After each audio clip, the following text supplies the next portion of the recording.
all for today. Naku, nagtutuyo ako, guys. Ayan. Ayan, tatlo ang niluto ko, guys. Tapos ito pa. O, diba? Ito yung rice na ano, bali yung piniprituhan ko ng tuyo is ayan, bali yun ang sinangag ko sa kanin. Kain tayo, guys, kain.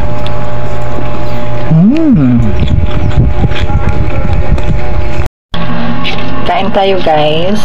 Ayan, tuyo ang ulam ko. Oh my gosh. Yung matching sili-sili. Okay, lahat ba tayo nakamove on na sa ano, Miss Universe? Naku po. Ako hindi ba ako nakamove on, nainis ako.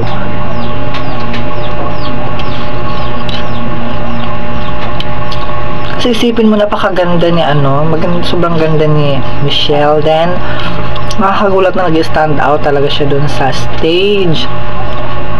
Diba, even yun sa mga gown niya, sobrang ang ganda ng gown niya, napaka-unique talaga. Sa lahat naman nakikita ko doon, very unique siya.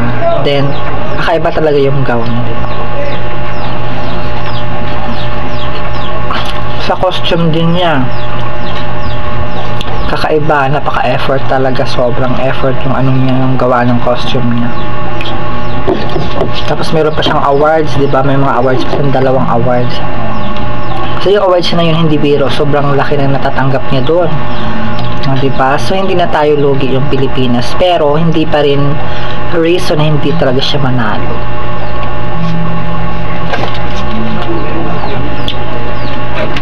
May sabihin mo na ano, back to zero yung scores. Siyempre, ang tinitingnan pag back to zero, siyempre yung magaling ka, brainy ka, then the way ka mag-ramp and magpa-project. Siyempre, nakikita mo naman talaga kay Michelle na sobrang ano naman talaga siya, diba? Nasa kanya na talaga, diba?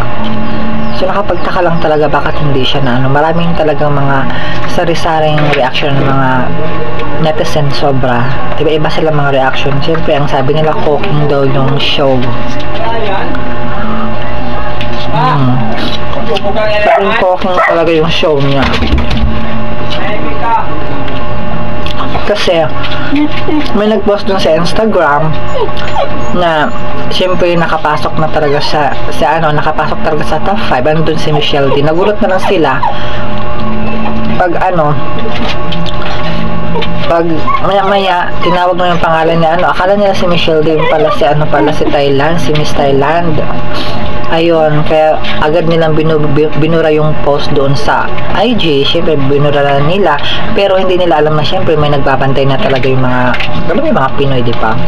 May nakabantay na doon. Lahat ng mga na naka-screenshot na talaga doon. So, nagulat talaga sila na wala doon sa top 5 si Miss Michelle. Di ba? Napakasad talaga.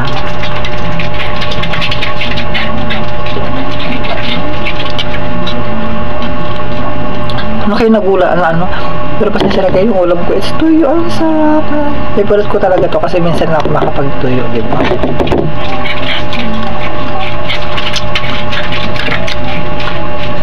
Hindi talaga ako sang-ayon, parang hindi talaga deserving na nanalo, sobra. Parang hindi ako hindi siya deserve na manalo talaga.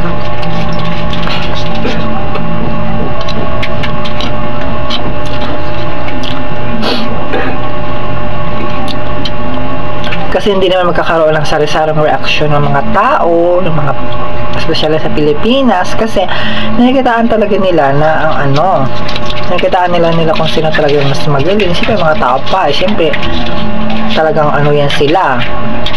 Alam mo yung mga Pinoy, diba? So ba talagang judgmental, pero judgmental na sa in a good way naman, diba? Totoo naman din talaga, sobrang brainy, kung sa sa mind talaga, syempre matalino talaga siya, diba? Dawi siya mag-project, dawi siya mag-ramp, yung mga costume niya, sobrang kakaiba talaga, so very unique talaga siya. So, anong reason para hindi siya makuha sa top 5, diba? Hindi talaga reason, talagang hindi talaga makakamove on.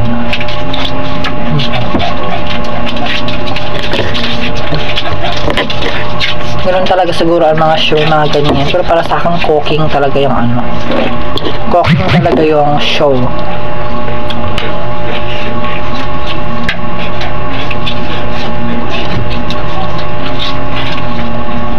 Nung kumakain ako siya, inaano ko talaga yung sama ng loob ko na hindi talaga nanalo yung manok natin. So, siyempre, in-expect na natin na makuha talaga ng corona ni ni Michelle, pero ano na nangyayari, hindi man lang siya nakuha kahit sa top 5. Grabe.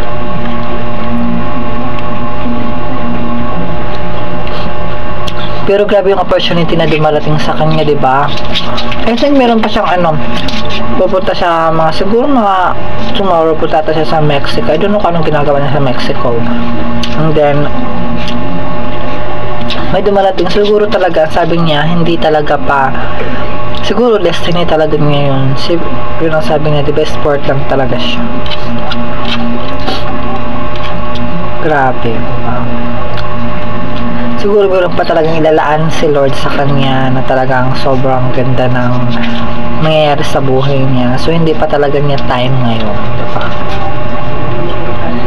Yan lang guys, kain tayo guys, kain. May sili ako guys, so sobrang sarap ng sili. Talagang pigain ko talaga na init. Ay! Inis na talaga ako na hindi nanalo si Michelle. Kain tayo, tuyo lang yan. Kahit tuyo lang yan, masarap yung kainin. Kaya yung sobrang inis ko dyan sa hindi nanalo yung manok natin, piniga-piga ako ng maigi. Ba? Nainis ako.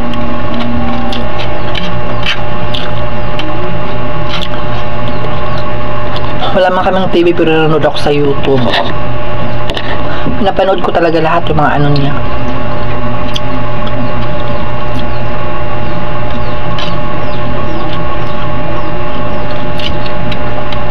Sa evening ng gown, nakikita mo talaga parang yung mga kalaban ni yung mga kasama ni Michelle doon sa top 10, parang halos pare-pareho ng mga itsura ng mga costume nyo. Samantala yung kanya, sa kakaiba siya sa kulay, iba yun sa style, very unique talaga. Grabe, kakaiba talaga. Pero magtakakay na talaga siya nakuha sa top 5. Grabe, no? Naku, nanas ako talaga dahil sobra. Kaya na lang, dito ko na lang ilabas sa tuyo itong saba ng inis ko talaga sa tuyo. Ito tuyo, sili. Kain tayo.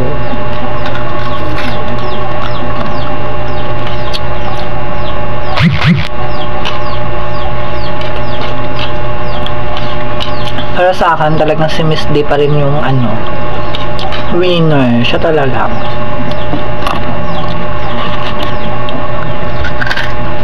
Maanghang na. Abot hanggang dito yung anghang ko. Opo.